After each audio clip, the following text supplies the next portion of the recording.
आपकी कृपा से सभी काम करते हो तुम कन्हैया, करते हो तुम कन्हैया, करते हो तुम समरिया, करते हो तुम आपकी कृपा से सभी काम हो रहा है, सभी काम हो रहा है, सभी काम हो रहा है।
राधे, जय श्री राधे राधे।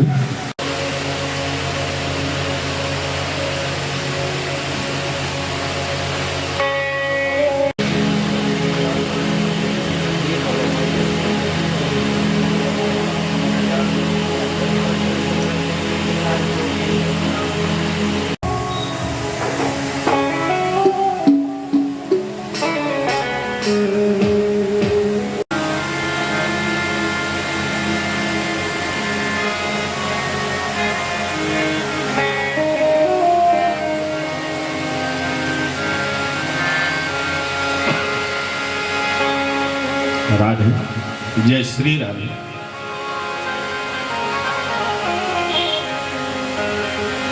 हरि ओम सोजो अजायत सोत्राद्वायश प्राणश मुखादग्निरजायत। भाग्यवत भगवान की है आरती,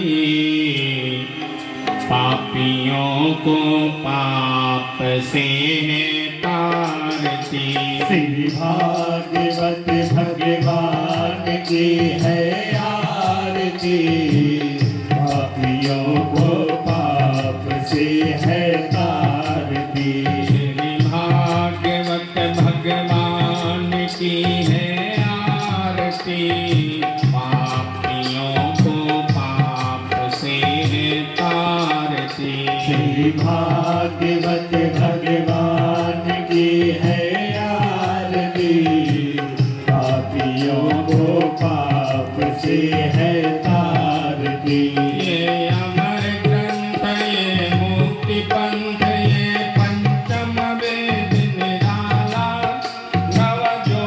जगाने वाला। अमर ग्रंथ ये मोक्ष पंथ ये पंचम वेद निराला नव्य ज्योति जगाने वाला। ये अमर ग्रंथ ये मुक्ति पंथ ये पंचम वेद निराला नव ज्योति जगाने वाला। ये अमर ग्रंथ ये मोक्ष पंथ ये नव ज्योति जगाने वाला। हरि नाम यही हरि ध्यान यही हरि नाम यही हरि ध्यान यही जग के मंगल की आरती पापियों को पाप से है तारती। श्री भागवत भगवान की है आरती पापियों को पाप से है तारती। श्री भागवत भगवान की है आरती पापियों को पाप से है तारती। श्री भागवत भगवान की है आरती पापियों को पाप से है तारती। ये शांति गीत पावन पुनीत पापों को मिटाने वाला हरि दर्श कराने वाला। शांति गीत पावन पुनीत पापों को मिटाने वाला हरि दर्श कराने वाला। ये शांति गीत पावन पुनीत पापों को मिटाने वाला हरि दर्श कराने वाला। शांति गीत पावन पुनीत पापों को मिटाने वाला हरि दर्श कराने वाला। ये सुख करणी ये दुख हरणी ये सुख करनी ये दुख हरनी श्री मधुसूदन की आरती पापियों को पाप से तारती। भागवत भगवान की है आरती पापियों को पाप से है तारती। श्री भागवत बताने वाला विज्ञानी को बनाने वाला। मधुर बोल सब पंथ खोल सतमार्ग बताने वाला बिगड़ी को बनाने वाला। ये मधुर बोल जग पंथ खोल सतमार्ग बताने वाला बिगड़ी को बनाने वाला। मधुर बोल जग पंथ खोल सतमार्ग बताने वाला बिगड़ी को बनाने वाला।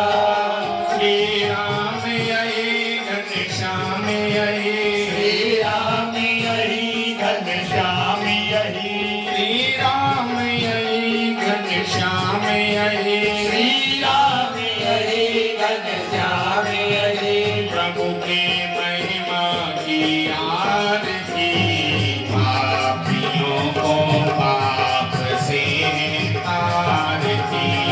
भाग्यवत भगवान की है आरती पापियों को पाप से है तारती।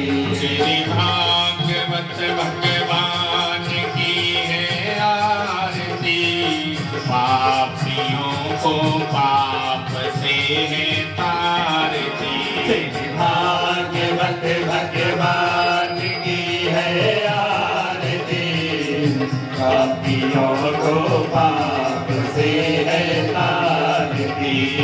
पापियों को पाप से है तारती। पापियों को पाप से है तारती। पापियों को पाप ततो नीराजनं पुष्पै देवादिवन्दनम् आरोग्यादिवन्दनम् आत्मादिवन्दनम् ओम देवः शान्ति अन्तरिक्षं शान्तिः पृथिवी शान्तिरापः शान्तिरोगदयः शान्तिः वनस्पतयः शान्तिर्विश्वे देवाः शान्ति ब्रह्म शान्तिः सर्वगं शान्तिः शान्तिरेव शान्तिः क्षमा शान्तिरेधि मन्त्रपुष्पाञ्जलिः ओम जनेन जजमयजन्त देवास्तानि धर्माणि विहनाकं महिमानः सचन्त जगुर्वे शाध्याः सन्ति देवाः हरिः महि तन्नो दन्तिः चरणकमलेभ्यो नमः। गुरुर्देवो महेश्वरः गुरुर्साक्षात् परब्रह्म तस्मै श्री गुरवे नमः।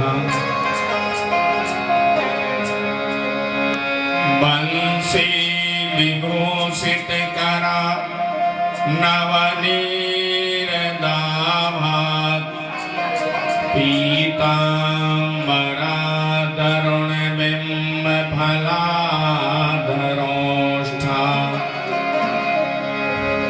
पूर्णेन्द्र सुंदर मुखा दरविंद्र नेत्रा सदा परिभवग्निमभीष्टदोहम् तीर्थास्पदं शिवविरञ्चिनुतं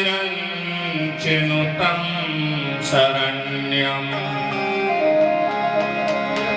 भृत्यार्तिहं प्रणतपालभवाब्धिपोतम्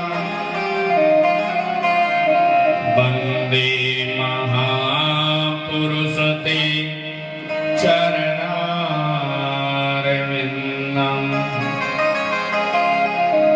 तीर्त्वा सुदुःखितसुरेक्षितराजलक्ष्मीं धर्मे ददाधरण्यम् मृगन्दयतये सितमन्वधावात् वन्दे महापुरुषते चरणारविन्दम्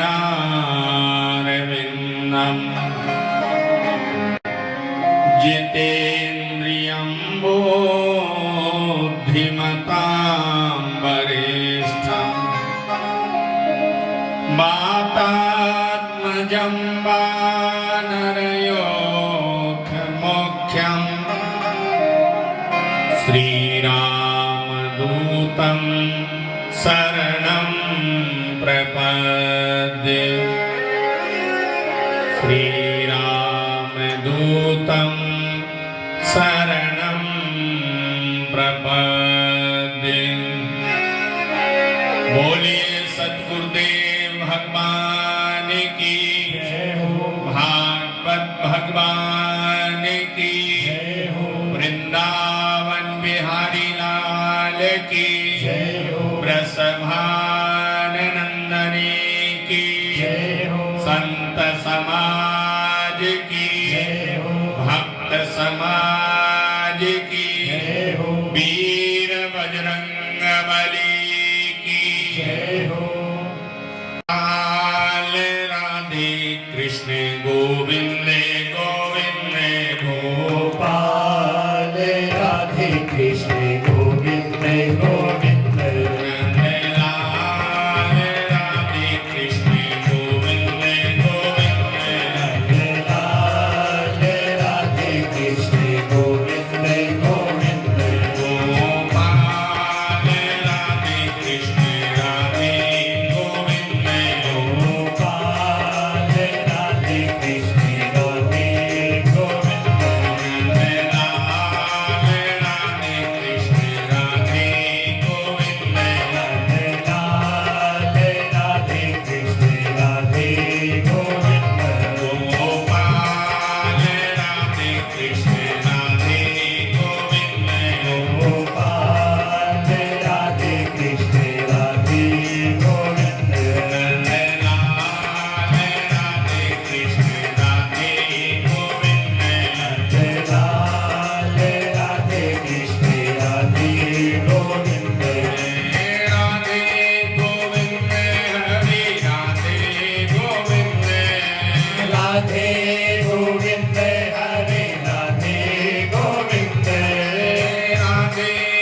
कृष्ण राधे गोविंद राधे गोविंद प्यारे राधे गोविंद राधे गोविंद प्यारे राधे गोविंद राधे गोविंद हरे राधे गोविंद राधे गोविंद हरे राधे गोविंद गोपाल राधे कृष्ण गोविंद गोविंद गोपाल राधे कृष्ण राधे गोविंद नंदलाल राधे कृष्ण राधे गोविंद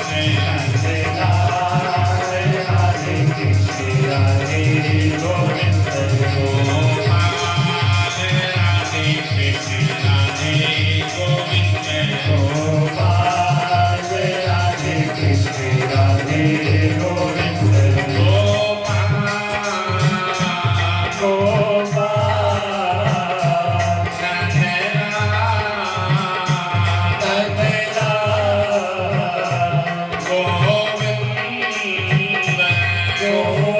गोविंद गोपाल राधे कृष्ण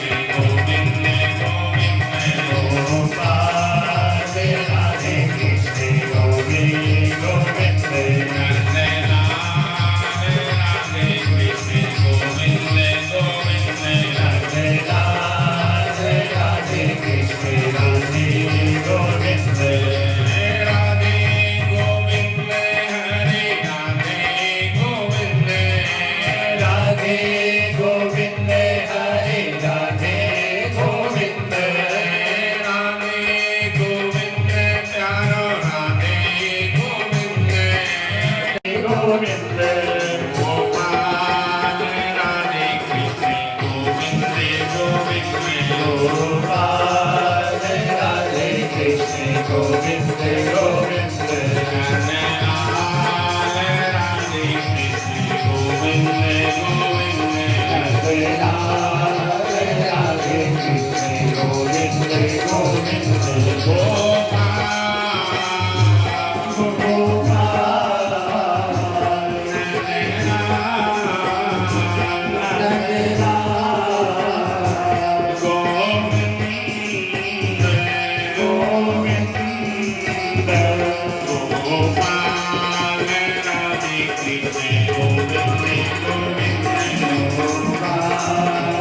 राधे कृष्ण गोविंद गोविंद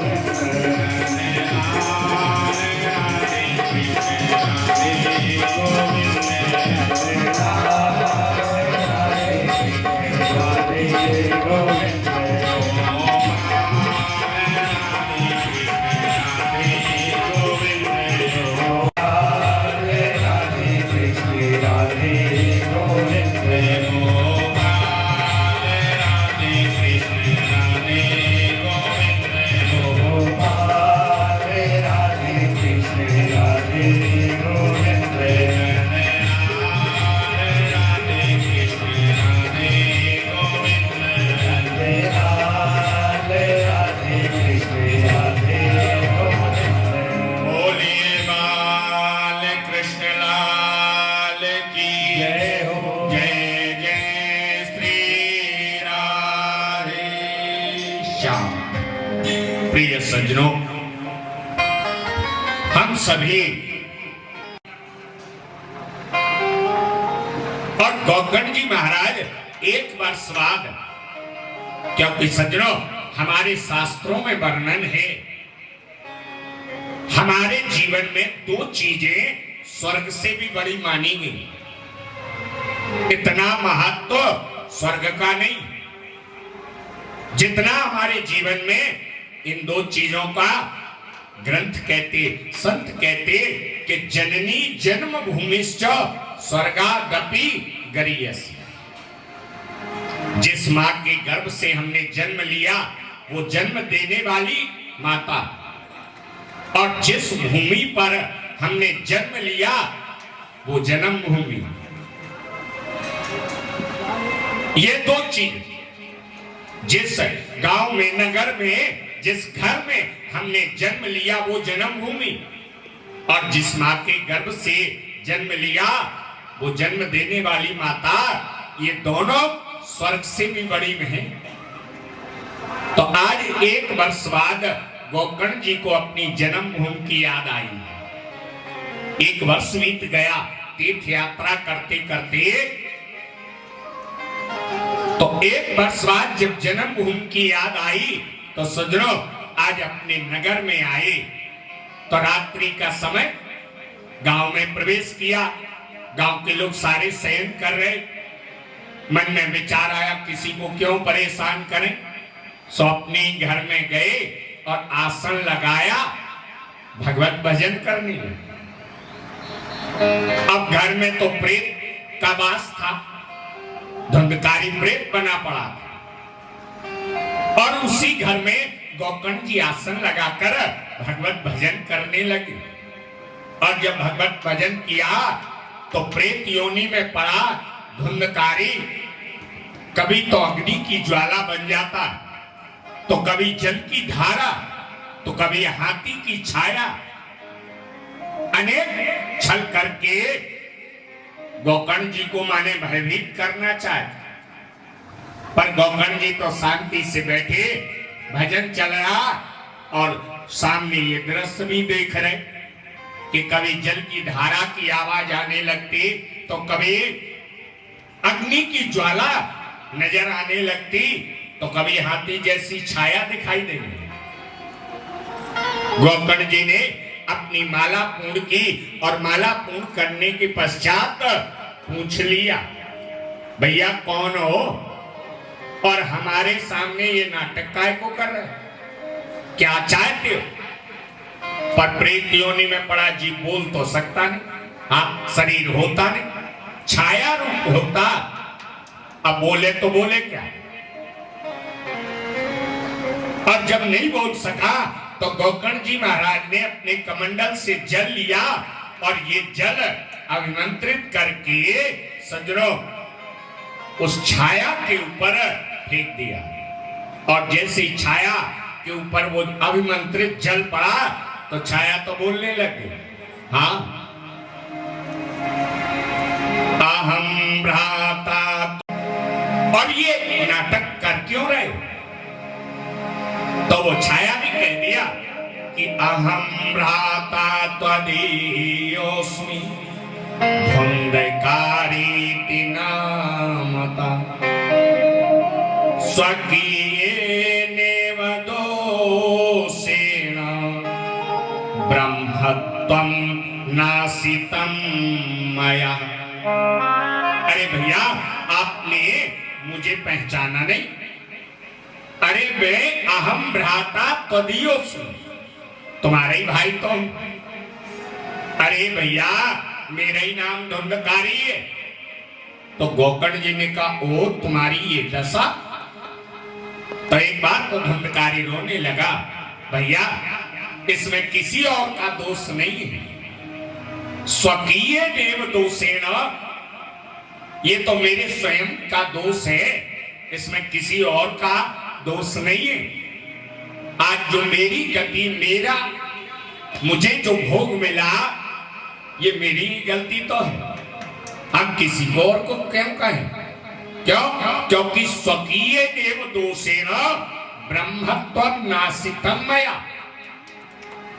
मैंने भूल की, गलती की, तो जो एक ब्राह्मण का धर्म है, कर्म है, मैंने नहीं माना, ना तो अपना धर्म निभाया ना अपना कर्म किया। सो भैया ये गति हो गई मेरी, इस प्रेत योनि में पड़ा हूं। और आप तो ज्ञानी हैं भैया, प्रेत योनि में बड़ा कष्ट है, आप कुछ उपाय करें ना। तो आज गोकर्ण जी ने कहा भैया हमें पता चला था कि तुम्हारा अंत हो गया, उस समय हम प्रयागराज में थे, तो मैंने तुम्हारे निमित्त श्राद्ध कर दिया, फिर भी तुम्हारी मुक्ति नहीं। और शास्त्र तो ये कहते हैं कि गया जी में जिस प्राणी का एक बार श्राद्ध कर्म हो जाए वो मुक्त हो जाता है।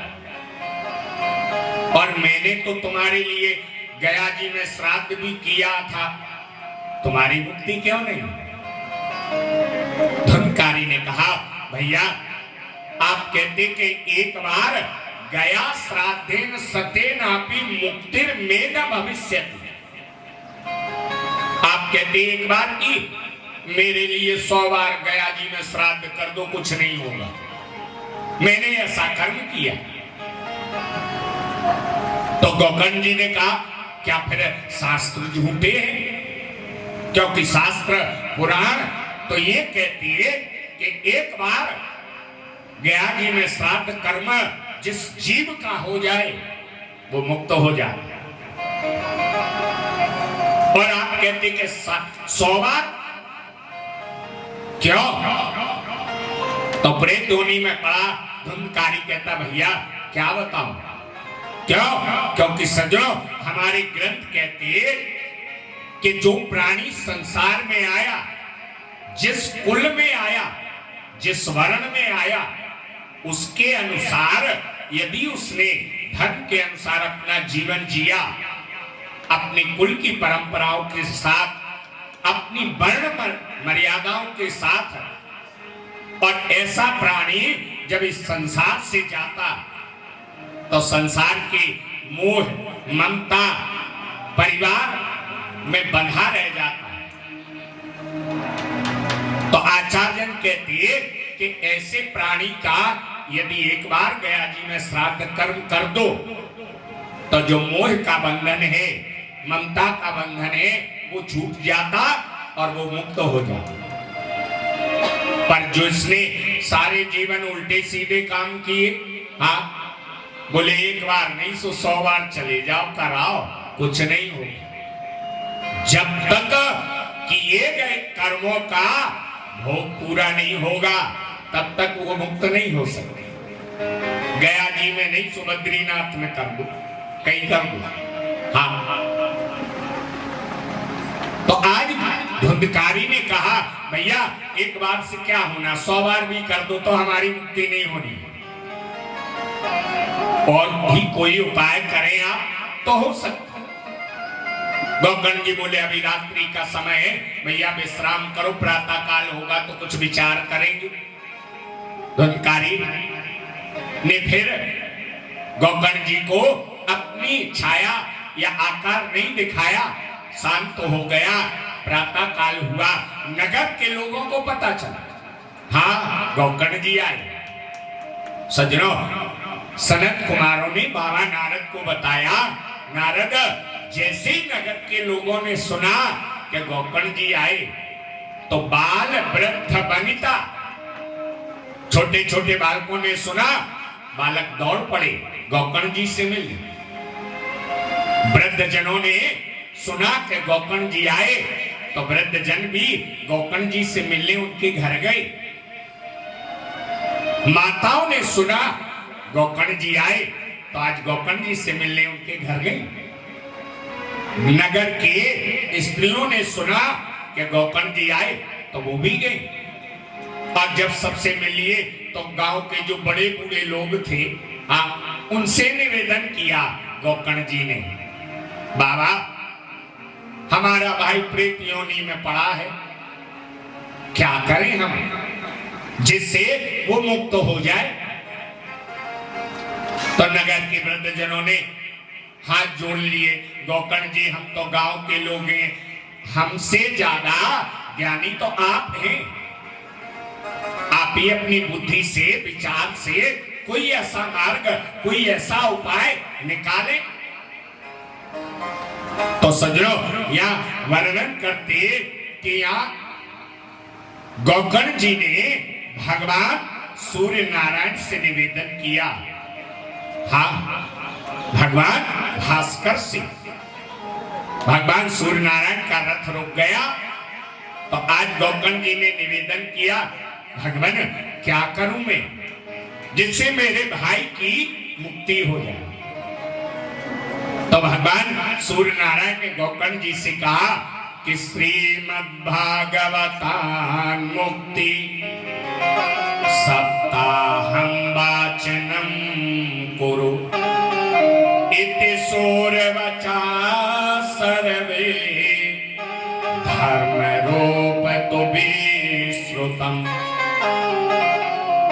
गोकर्ण जी, यदि आप अपने भाई की मुक्ति चाहते तो श्रीमद् भागवत का गायन करो, अपने भाई को श्रीमद् भागवत का श्रवण कराओ।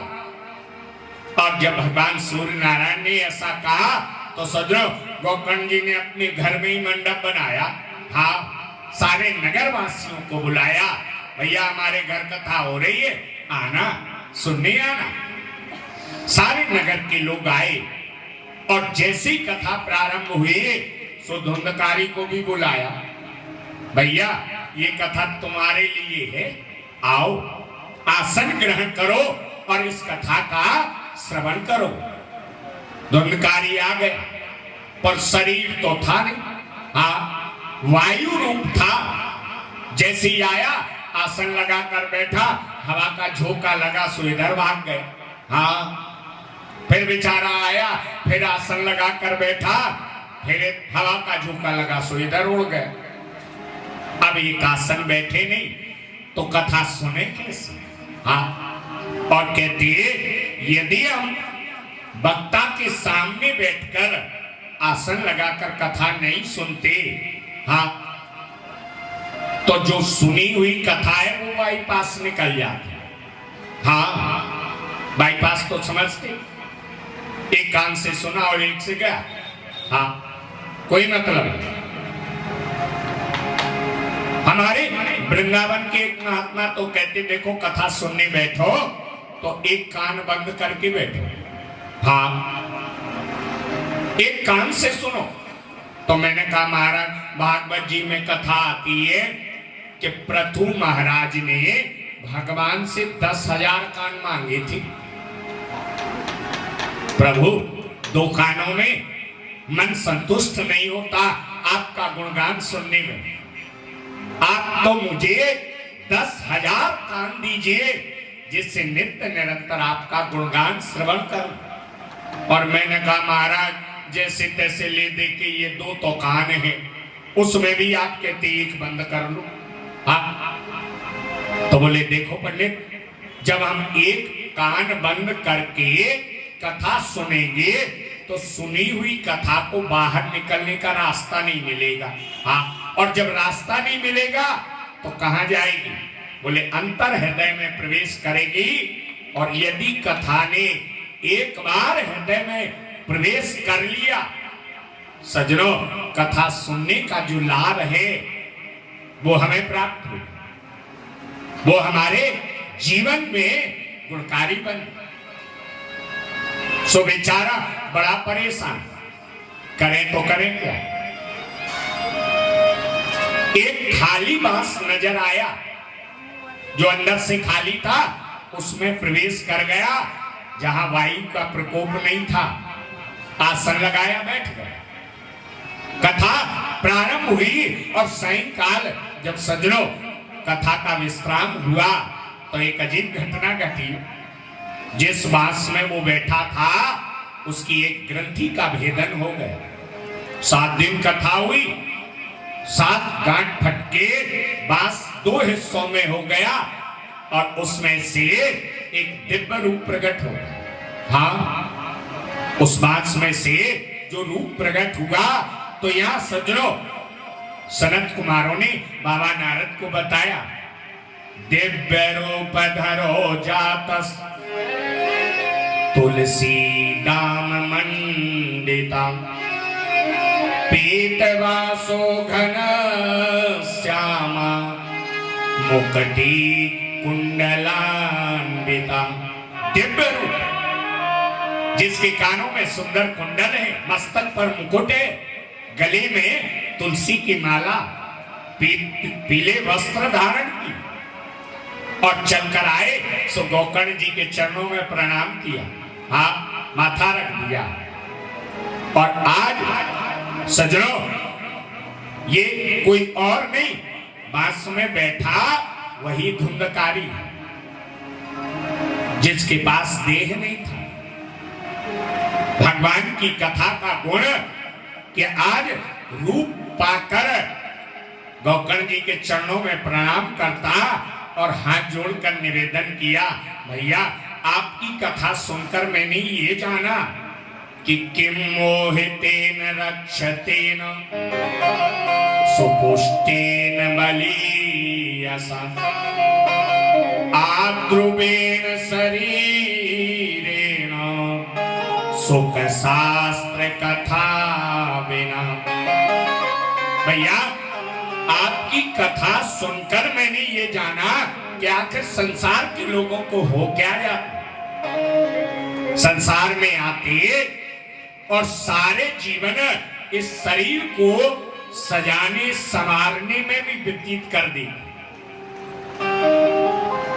किम मोहितेन सुपुष्टेन, इस शरीर को हिष्ट पुष्ट बनाने में तो लगे रहते, हाँ, पर कभी ये नहीं विचार करते कि आखिर ये देह हमें मिला क्यों, हम इस जगत में आए क्यों। और सारे जीवन इस देह को संभालने में लगे रहते और अंत आता सुनना तो हमने सुख के द्वारा जो कथा गायन हुए उसको सुना और जीवन ऐसे निकाल दिया। क्यों? क्योंकि भैया अस्थि स्तंभम स्नायुबद्धम, ये हमारा देह है। बोले एक अस्थि स्तंभम हड्डियों का खंबा है, रक्त मेद मज्जा का लेपन कर दिया, ऊपर से एक चमड़ी का लेपन हो गया, किसी को गोरी तो किसी को काली। हाँ, तो गोरे ये सोचते रहते कि हम अच्छे कैसे दिखे और काली ये सोचते रहते कि हम गोरे कैसे बने, सारे जीवन यही सोच। जबकि सज्जनों कहा है कि आद्रुवेण शरीरेण सुख शास्त्र कथा बिना, ये देह पाकर यदि हमने सत्कर्म नहीं किया, भगवान की कथा श्रवण नहीं की, मनन नहीं किया तो व्यर्थ है। और ये बात गोकर्ण जी से कर ही रहे थे धुंधकारी जी, आकाश से एक विमान आ गया जिसमें 4 पार्षद, आओ हम आपको लेने आए। सो गोकर्ण जी के चरणों में प्रणाम किया और चलकर विमान पर सवार हो जाने लगे। तो गोकर्ण जी ने टोक दिया, जरा ठहरो, ये भेद क्यों कर रहे? यहाँ श्रोता इतने बैठे हमारे गांव के नगर के, आप एक विमान लेकर क्यों आए? अरे इनके लिए भी तो लाभ, आखिर ऐसा भेद क्यों कर दिया? तो विमान पर जो भगवान के पार्षद आए थे उन्होंने कहा, महाराज बात तो आप ठीक कह रहे, पर कथा सुनने में भेद हो गया, इस कारण एक विमान आया और यदि नियम से लगन से आपके नगरवासी कथा सुने तो इनके लिए भी विमान आ गया। गोकर्ण जी बोले नहीं नहीं, हमारे गांव के लोगों ने तो बड़े नियम से सुना, हाँ हमारे आने से पहले ही आ जाते थे और जब तक हम कथा सुनाते तब तक सुनते, आरती के बाद ही जाते थे। तो यहाँ भगवान के पार्षदों ने कहा, महात्मन कथा सुनने का मतलब यही नहीं है कि हमने सुन ली और बस हो गए। संत जन आचार्य जन कहते हैं, देखो कथा सुनने का मतलब तो ये है कि जिस प्रकार एक गाय सारे दिन वन में घास चुगती है, हाँ, और सायंकाल जब अपने स्थान पर आती, एकांत में बैठती, तो सारे दिन की चुगी हुई घास को पुनः वापस मुख में लाती, हाँ, बैठे बैठे उसका चरवण करती, फिर पुनः उसको उदर में ले जाती, तब वो घास उसके लिए शक्तिशाली और पौष्टिक बन जाती। इसी प्रकार हमारे आचार्य कहते कि कथा सुनने का भी नियम, हम कथा सुने और जब एकांत मिले या घर के कार्यों में संलग्न हो तो सुनी हुई कथा का हमें पुनः चिंतन करना चाहिए। आज हमने ये कथा सुनी इस कथा में हमारा जीवन कहाँ, हमारी पात्रता कहाँ?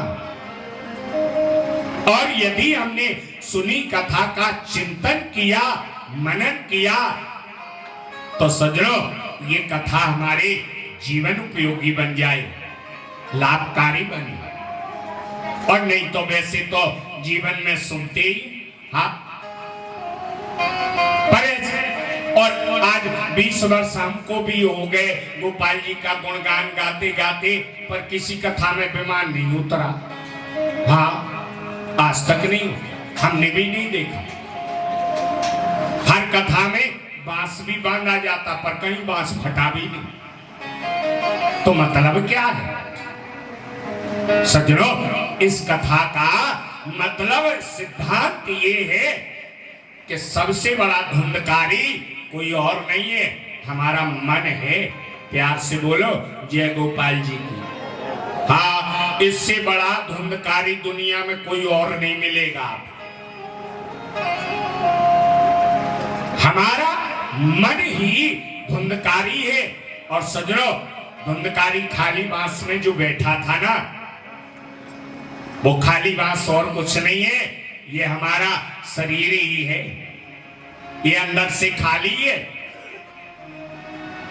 और इसी के अंदर जो मन रूपी धुंधकारी बैठा, सज्जनों कहते कथा सुनकर यदि मन में बंधी हुई काम, क्रोध, लोभ, मोह, मद, मत्सर, ये जो ग्रंथियां हैं मन में बंधी, इस शरीर में बंधी, कथा सुनकर अगर ये ग्रंथियां खुल जाएं, तो सज्जनों इसी को बांस का फटना कहा गया, इसी को ग्रंथि का भेदन कहा गया। नहीं तो हरा बांस तो हमने आज तक देखा नहीं। हाँ, बताया 20 वर्ष तो हो ही गए गोपाल जी का गुणगान गाते गा, पर कहीं ऐसी घटना नहीं हुई। क्यों? क्योंकि हरा बांस का फटना इस शरीर को माना गया, क्योंकि अंदर से खाली है। सुबह भरते संध्या फिर मांगता, हाँ संध्या भरो फिर सुबह मांगता, ये कभी भरता ही नहीं। क्यों? खाली है अंदर से। और इसके अंदर जो मन है वही धुंधकारी है। और यदि कथा सुनकर, तो गोकर्ण जी महाराज ने उसी दिन से पुनः कथा की, दोबारा अपने ही घर में, और सारे नगरवासियों को बुलाया और नियम से कथा सुनाई, उसका मनन कराया। तो वर्णन है कि जैसे मेरे प्रभु राम समस्त अयोध्या वासियों के साथ साकेत धाम गए थे, उसी प्रकार गोकर्ण जी अपने सारे नगरवासियों के संग वैकुंठ धाम पर आए। हाँ, और सज्जनों सनत कुमारों ने कहा, नारद जीवित की तो बात क्या है, जब प्रेत योनि में पड़े धन्यम भागवती वार्ता, प्रेत पीड़ा विनाशी। अरे ये भागवत की कथा धन्य है जो प्रेत योनि में पड़े जीव को भी मुक्त कर दे। तो संसार में जो जीवित हैं उनके बारे में कहना क्या है? बस एक बार लगन से, विश्वास से हृदयांगम तो करो। और ये कथा चली रही थी कि सज्जनों भक्ति महारानी का ज्ञान वैराग्य के संगागमन हुआ। तो भक्ति महारानी ने कहा, नारद बाबा हमें स्थान बताओ, मैं कहाँ बैठूं? नारद बाबा ने कहा, देवी यहाँ जितने भगवत प्रेमी बैठे, क्यों? क्योंकि जब कथा प्रारंभ हुई थी तब तो सनत कुमार और बाबा नारद ही थे, पर आज जब नारद बाबा ने पीछे मुड़कर देखा, हजारों की संख्या संत, महात्मा, योगी, ब्रह्मचारी, सद्ग्रस्त हजारों की संख्या में विराजमान है और कथा का रसपान कर रहे हैं। तो नारद बाबा ने कहा, आप भक्तों के हृदय में आसन लगा लो, और जैसी भक्ति ने प्रेमियों के हृदय में आसन लगाया तो सभा की तो छटा बदल गई। हाँ, और आज सनत कुमार जय जयकार करने लगे तो आज यहाँ भगवान के जितने पार्षद हैं, प्रहलाद स्थाल धारी तरल गति तया, उद्धवा कांस धारी, वीराधारी सुररसी स्वर कुशल तया, राग कर तो जनो भूत, इंद्रो वादिम मृदंग जय जय सुकरा, कीर्तने ते कुमारा, यत्राग्रे भाव भक्ता, सर सर चनया व्यास पुत्रो बभूव। आज सजो प्रहलाद जी महाराज इस सभा में उपस्थित हो गए। हाँ, और प्रहलाद जी आए, उद्धव जी भी आए, अर्जुन भी आए। हाँ, ये भगवान के पार्षद कहे गए। और स्वयं देवराज इंद्र का भी आगमन हुआ। और जब ये सब आ गए तो सनत कुमार जय जयकार करने लगे, और जय जयकार करने लगे सो नारद बाबा बीना बजाने लगे। हाँ, और जब बीना बजाने लगे तो सनत कुमार कीर्तन का गायन करने लगे। और आज गंगा के तट पर सजनो नाम संकीर्तन के ध्वनि लग गई। आइए बाबा के संग हम भी कर ले। जय राधे राधे गोविंद गोपाल, राधे माधवा, जय राधे राधे गोविंद गोपाल, राधे माधवा, जय राधे राधे गोविंद गोपाल, राधे माधवा, जय राधे राधे गोविंद गोपाल, राधे माधवा, गोविंद राधे माधवा, गोपाल राधे माधवा, गोविंद राधे माधवा, गोपाल राधे माधवा, गोविंद राधे माधवा, गोपाल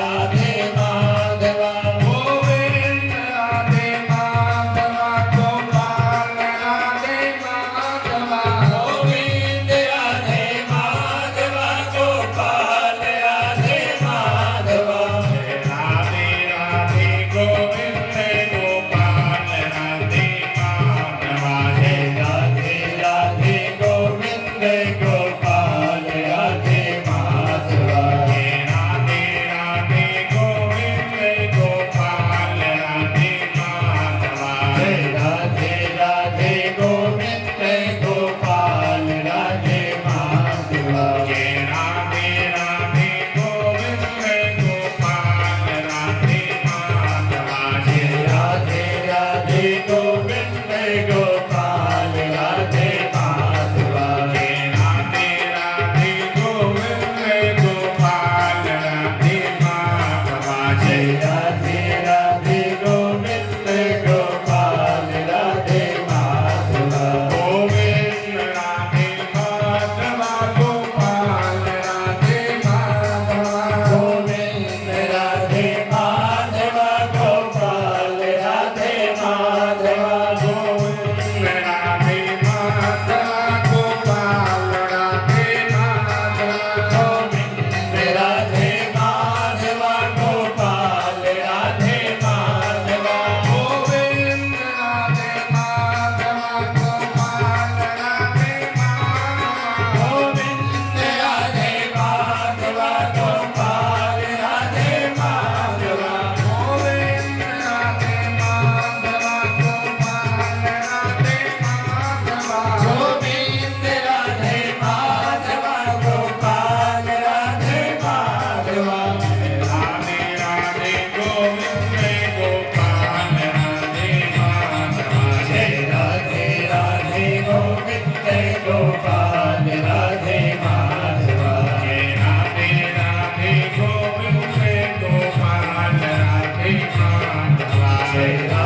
राधे गोविंद गोपाल राधे माधव राधे राधे गोविंद गोपाल राधे माधव राधे राधे गोविंद गोपाल राधे माधव।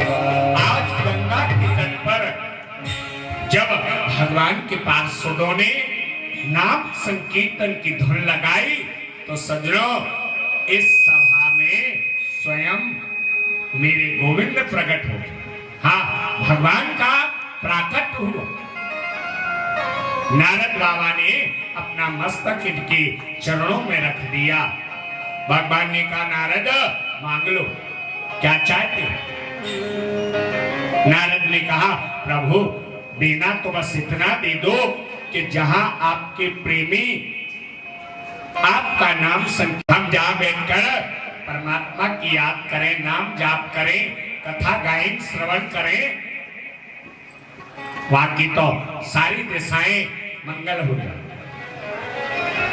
तो भगवान की कथा के लिए ना तो मुहूर्त की जरूरत और ना शुभ दिन की। जहां 4 लोग बैठ जाएं वही कथा सुन। हाँ, पर नारद संसार के लोग सकाम हैं, निष्काम नहीं।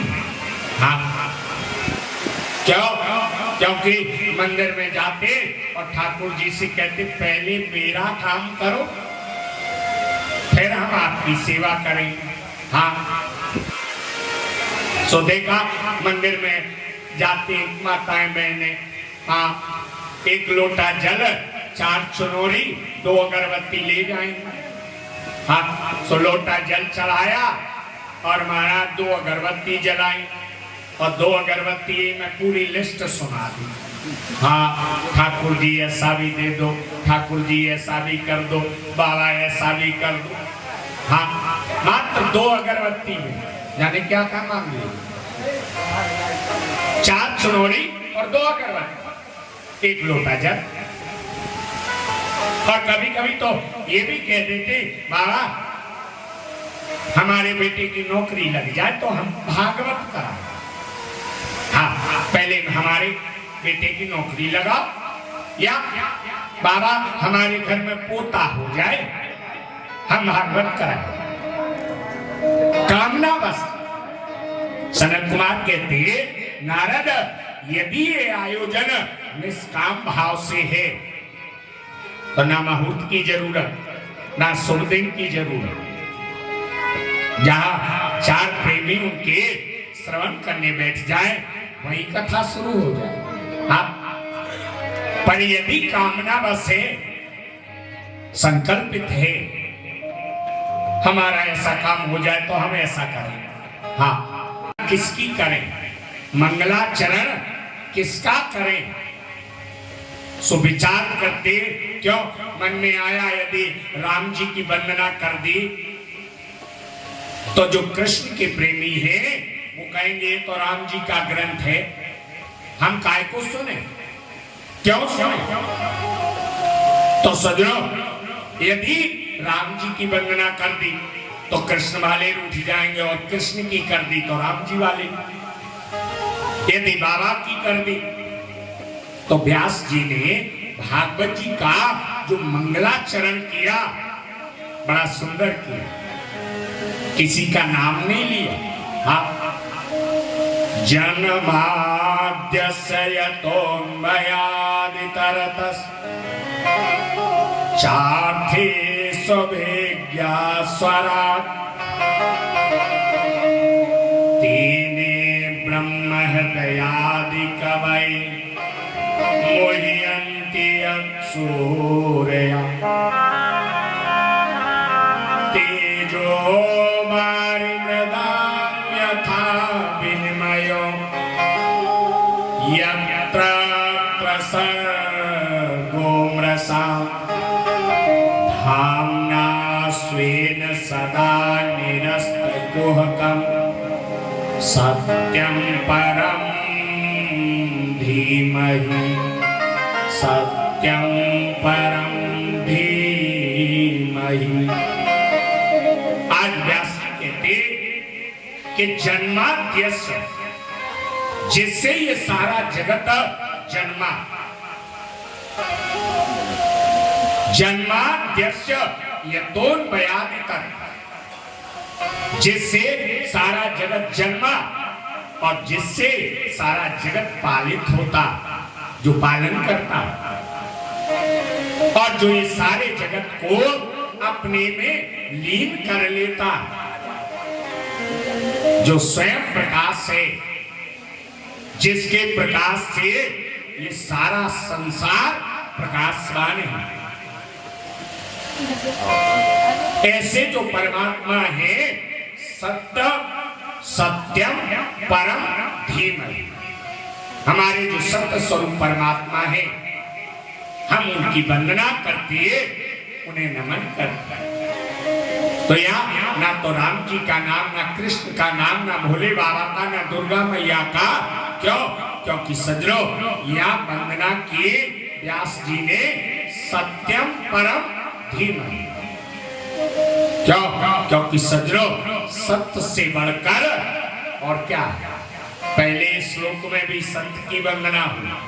हाँ, आएगी बोल बोल काना मेरे राम कभी आएगी। बोल बोल काका मेरा कभी आएगी। बोल बोल काना मेरे राम कभी आएगी। बोल बोल काका मेरा कभी आएगी।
करके मेरे चारों की जब रात मेरे आएंगे जब रात मेरे आएंगे बोल बोल काका मेरे रात में आएंगे बोल बोल काका मेरे रात में आएंगे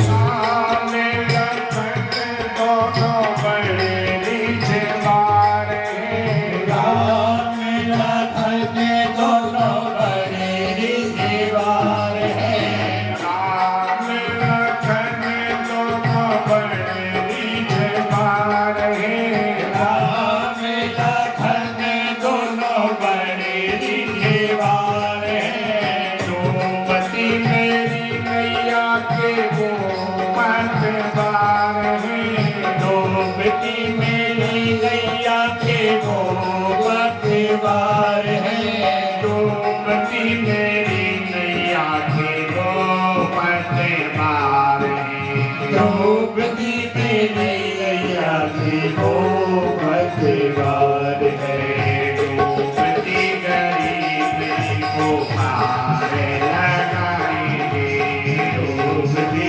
गरीबी को पार में लगाएंगे बोल बोल काका मेरे राम में आएंगे बोल बोल काका मेरे राम कब आएंगे राम कब आएंगे मेरे राम कब आएंगे राम कब आएंगे मेरे राम कब आएंगे राम कब आएंगे मेरे राम कब आएंगे राम कब आएंगे मेरे राम कब आएंगे राम कब आएंगे मेरे राम कब आएंगे राम कब आएंगे मेरे राम कब आएंगे बोल बोल काका मेरे राम कब आएंगे बोल बोल काका मेरे राम कब आएंगे बेचारों की जब राम तेरे आएंगे फूलों से सजा दूंगी जब राम मेरे आएंगे फूलों से सजा दोगे जब राम तेरे आएंगे बोल बोल काका मेरे राम कब आएंगे बोल बोल काका मेरे राम कब आएंगे श्री सूजी महाराज कहते महात्मन हमारा मन गोविंद के चरणों में लग जाना ही हमारी मुक्ति का साधन है। यदि ये मन चरणों में समर्पित हो गया तो आप संसार में भले कुछ करते रहे कोई बंधन नहीं लगेगा, क्योंकि बंधन तो वहां लगता जहां हमारा मन लगता। और यदि मन प्रभु के चरणों में लग गया तो माता भगवान श्री सोनक जी ने श्री सूजी से कहा महात्मन आपने बताया। और दूसरा प्रश्न सबसे बड़ा कौन, ध्यान देना इस प्रश्न के उत्तर में एक मंत्र बोला यहाँ श्री सूजी महाराज अकामा सर्व कामो वा मोक्ष कामा उदार भी तीव्रेण भक्ति योगेन यजेत पुरुषं परम। ध्यान देना, अकामा जिनके हृदय में कोई कामना नहीं, हाँ अकामा, जिनके हृदय में कोई कामना नहीं है और सर्व कामना, जिनके हृदय में कामनाओं का भंडार, हाँ बताया था ना, एक लोटा जल, 4 चुनौरी और 2 अगरबत्ती, हाँ फिर ठाकुर जी के सामने खड़े, अब घूम रही हूं और मन में पूरी लिस्ट चल रही, क्या क्या चाहिए, क्या क्या दे दो, क्या क्या, हाँ। सर्व काम, जिनके हृदय में कामनाओं का भंडार है, हाँ। और तीसरे मोक्ष काम, ये 3 प्रकार के लोग, अकामा संसार में है, परिवार में है, गृहस्थी में है, फिर भी किसी से कोई कामना नहीं, जो है ठीक है, और वो भी जिनके हृदय में कामनाएं हैं, हाँ जरा सीधे ठाकुर जी का सामना हुआ नहीं कि मांगना शुरू, हाँ हाँ हाँ। और मोक्ष कामा तीसरे प्रकार के, जिनके हृदय में ये है प्रभु हमें कुछ नहीं चाहिए, बस मुक्ति दे दो, हाँ। ये तीनों प्रकार के लोग अकामा, सर्व कामोवा, मोक्ष कामा, उदारदी और तीव्रेण भक्ति योगे, बोले ये तीनों प्रकार के लोग बड़ी शीघ्रता से, तीव्रेण जल्दी से जाएं और भक्ति के मार्ग से जाएं, तीव्रेण भक्ति योगेन यजेत, यजेत माने पूजन करें, हाँ किसका, बोले यजेत पुरुषम परम। अब यहाँ ना तो राम जी का नाम लिया, हाँ ना भोले बाबा का, ना दुर्गा मैया का, ना कन्हैया, किसी का नहीं। अब हम किसको मानना, हाँ हाँ क्यों, यहाँ कहा पूजन करो, भक्ति योग के मार्ग से जाओ और पूजन करो, पर पूजन किसका करो, बोले यजेत पुरुषम परम पुरुष का पूजन करो। हम परम पुरुष किसको माने, राम जी को या कन्हैया जी को या भगवान शिव को, आखिर परम पुरुष है कौन। तो सजनों, हमारे आचार्य जन संत जन कहते हैं कि यहाँ जिस परम पुरुष के बारे में श्री सूत जी ने इशारा किया, वो परम पुरुष वो है जिसे हम आप कहते हैं कि हमारे इष्ट तो राम जी, प्यार से बोलो जय गोपाल जी, हाँ। जिन्हें हम कहते हैं कि हमारे इष्ट तो कन्हैया जी हैं, कोई कहता हमारे इष्ट तो हनुमान जी हैं, कोई कहता हमारे इष्ट तो हमारे गुरुदेव हैं, हाँ। तो सूत जी कहते महात्मन, यदि हमारे जीवन में हमारे इष्ट राम जी हैं, तो इस सारी सृष्टि में हमारे जीवन में राम जी से बड़ा कोई हो नहीं सकता।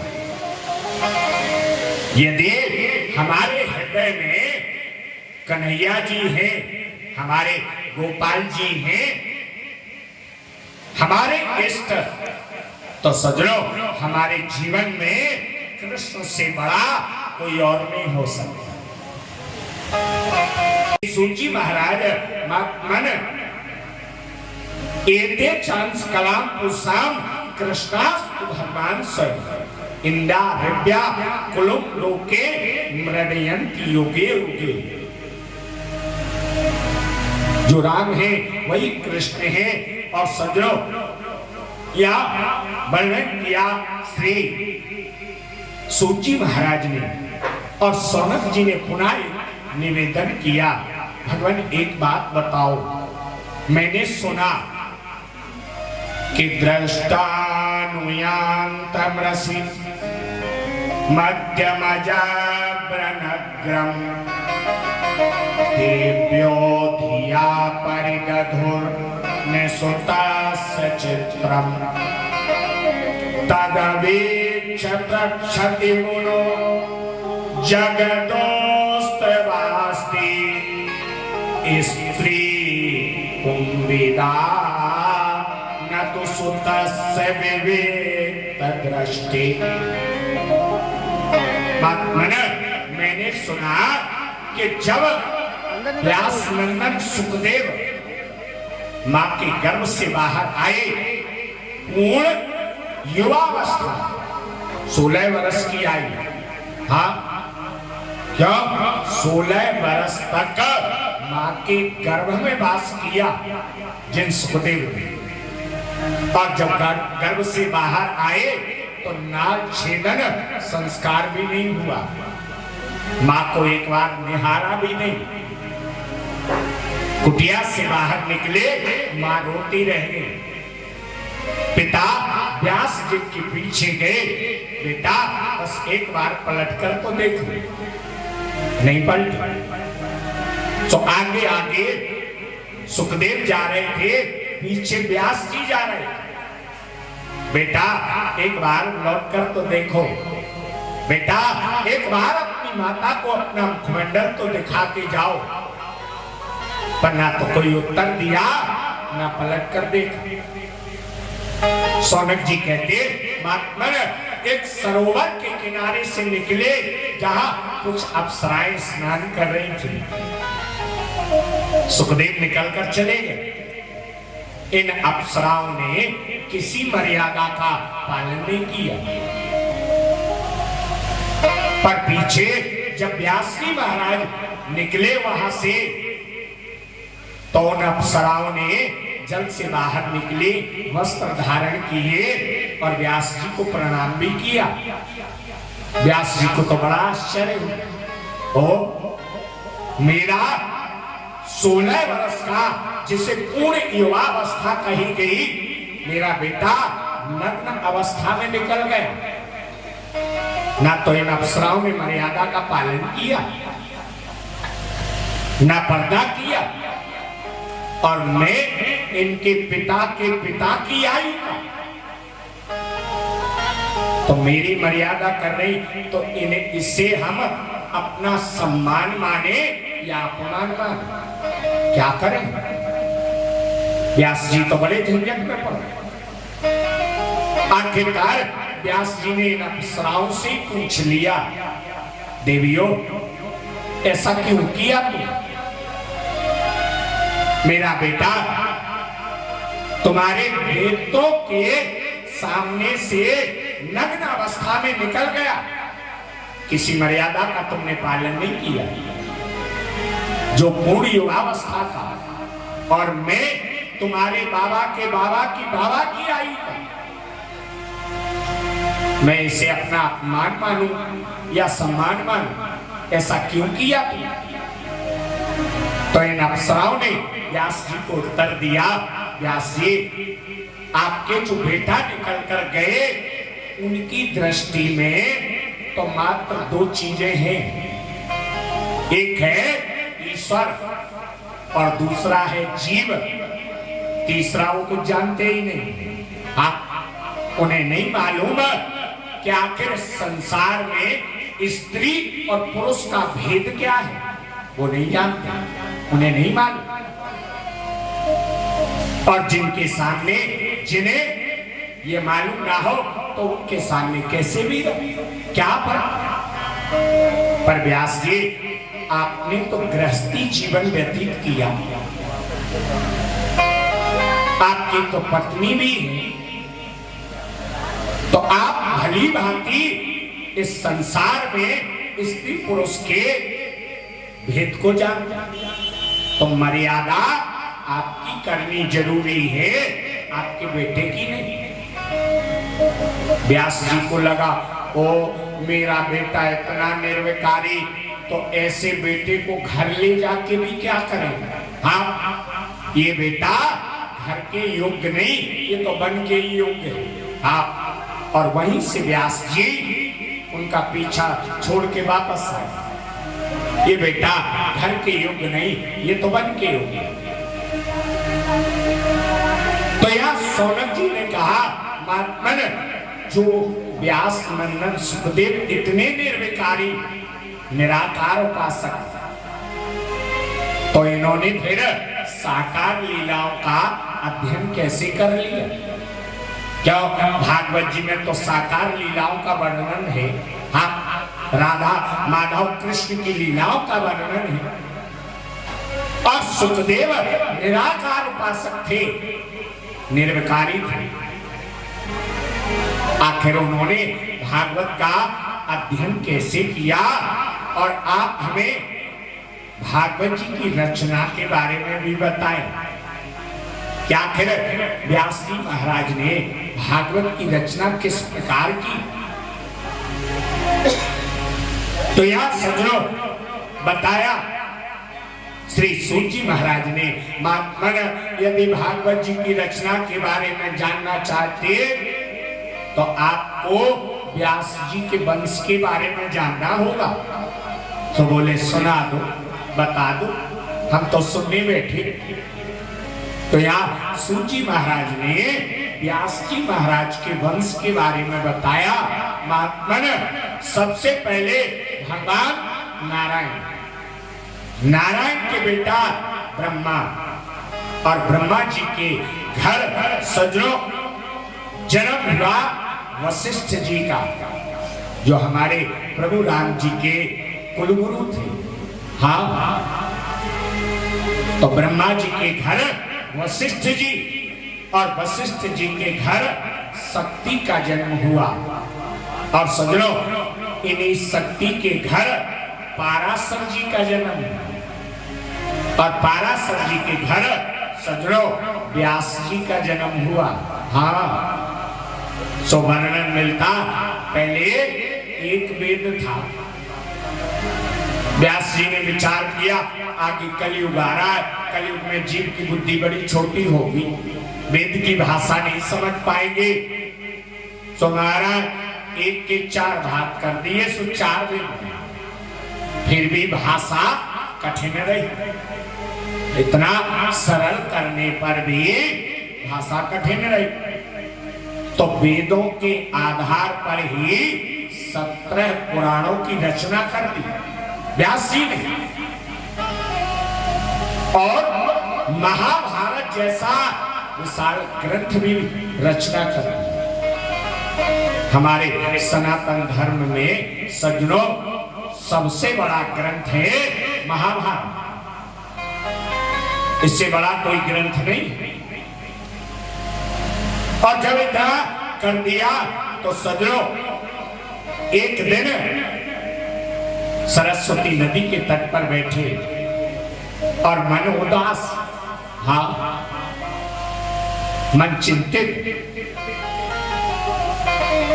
आकाश मार्ग से बाबा नारद जा रहे थे, नारद ने व्यास को देखा, उतर कर सामने आ।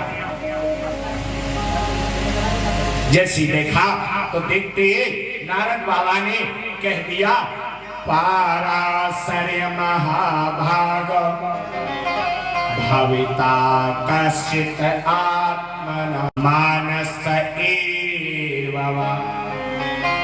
अरे व्यास नंदन, पाराशर नंदन श्री व्यास जी, क्या बात है, आप उदास नजर आ रहे, कारण क्या? अरे आपने तो संसार के लिए बहुत कुछ कर दिया, और संसार के लोग जरा सा भी कुछ करें तो बड़ा दिखावा करते, और आप एक रो रहे हैं। हाँ, क्यों? जन कल्याण के लिए एक वेद से 4 किए, 17 पुराण बनाए, महाभारत लिख, फिर भी नेत्रों में आंसू। तो एक बार व्यास जी रो पड़े, भगवान क्या बताऊं, संसार के कल्याण के लिए और अपने मन की प्रसन्नता के लिए मैंने इतना किया, पर मेरा मन प्रसन्न नहीं, कारण समझ में नहीं आया। तो नारद बाबा ने कहा, व्यास जी आपने जगत के कल्याण के लिए तो बहुत कुछ किया, महाभारत में पुराणों में चारों पुरुषार्थों का विस्तृत वर्णन किया। धर्म, अर्थ, काम, मोक्ष, इन चारों पुरुषार्थों का विस्तृत वर्णन किया। पर व्यास जी महाराज उनके लिए आपने क्या किया जिनको इन चार से कोई लेना देना नहीं। हाँ, जिनके हृदय में धर्म की कामना है उनके लिए अच्छा किया। जिनके हृदय में संसार के भोगों को भोगने की कामना है उनके लिए भी आपने अच्छा किया। और व्यास जी जिन्हें मुक्ति पाने की कामना है उनके लिए भी तुमने अच्छा किया। पर जो ना तो धर्म की कामना करते, ना मोक्ष की कामना करते, ना संसार के भोगों की कामना करते, जो मात्र एकमात्र गोविंद के चरणाश्रय बना रहना चाहते, उनके लिए क्या किया? हाँ, ना तो वो मुक्ति चाहते, ना मोक्ष चाहते, ना भोग चाहते, ना धर्म की कामना कि कहीं हमारा नाम लिख जाए। हाँ, ऐसे जीवों के लिए आखिर तुमने क्या किया? क्योंकि व्यास जी तुम नहीं जानते। और यहाँ नारद बाबा ने व्यास जी को अपने पूर्व जन्म की कथा बताई। हाँ, व्यास जी जो निष्किंचन संत होते, प्रेमी होते, उनके संग का प्रमाण मैं सामने बैठा। हाँ, पूर्व जन्म में गणेश महाराज लिखते गए एक संहिता का 18वें पुराण का निर्माण हो गया और सजनों इसी का नाम हुआ श्रीमद् भागवत महापुराण। हाँ, अब व्यास जी ने रचना तो कर ली पर पढ़ाए किसको? हाँ, क्यों? क्योंकि सज्जनों भागवत जी के अनुसार भागवत जी के अध्ययन का अधिकार सबको नहीं है। हाँ, पर समस्या आजकल ये है कि हम आप प्रजातंत्र में जी गए। हाँ, राजतंत्र नहीं, प्रजातंत्र है। और प्रजातंत्र की समस्या ये है कि सज्जनों अब प्रजा तो है ही नहीं। हाँ, अब तो अगर है तो राजा और रानी ही है, प्रजा नहीं है। प्यार से बोलो जय गोपाल जी। हाँ, क्यों? सरकार ने नियम लगाया था हम दो और हमारे दो, बस।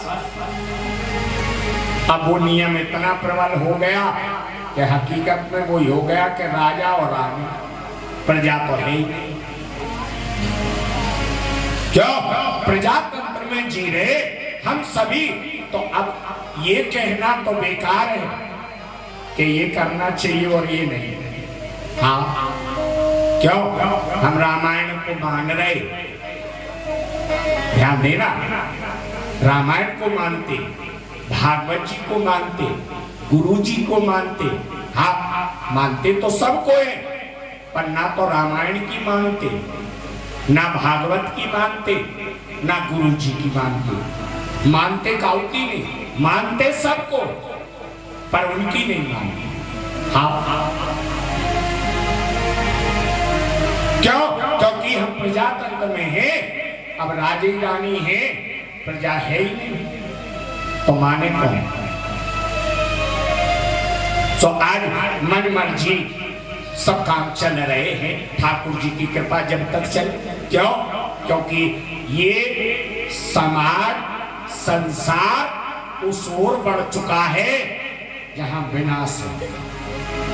अब इसे कोई रोकने वाला भी नहीं। जिस दिन रोकेगा उस दिन प्रकृति रोकेगी, और प्रकृति एक ही दिन में बराबर कर देगी। हाँ, अभी 2 साल देख लिया ना नजारा, उसके लिए क्या संभव और असंभव। 2 साल में अभी 1 ही महीना बंद हो गया था, सबको बस में किया हो, उसी को भागवत जी में प्रवेश है।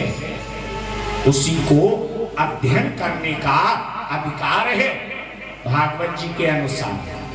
हाँ, और प्रजातंत्र के अनुसार तो भैया सबको है, काबुए मनाना है, जिसे जो करना सो करो।